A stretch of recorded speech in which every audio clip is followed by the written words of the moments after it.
canım olmadı. Senden başka hiç gün ilmezime, kimse yaptı canım olmadı. Sevgilim bize geldi dünya olmadı.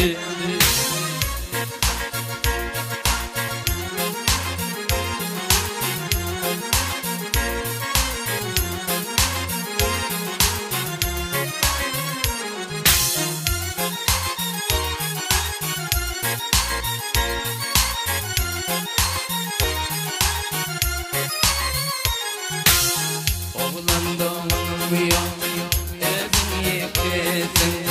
İnçen almış bilin, hali dokudun. Gülüşüp oynadı, bile okudu. Kimi de yaptı, zaten olmadı. Kimi de yaptı, zaten olmadı. Oğlan aydır bu, ardın pelek, kaygıdan kandım. Kimiz baktı bolluk ene, kimi de yaptı şakan olmadı. Sevgilim bize dünya bulmadı.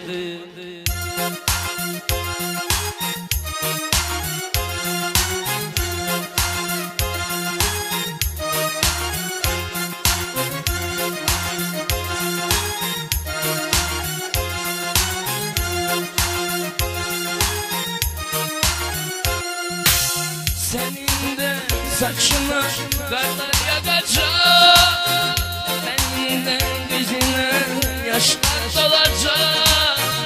Elbette her günü biri yakacak. Benim olacaksın benim birimden, düşman olacaksın benim birimden. Yaşlarında eder bakın senden ayırmağa, nenem gözüm sen başka boyun bulup ne çıkıp gezdin sen. Kimi de yaptın can olmadı. Sevgilim bize dünya olmadı.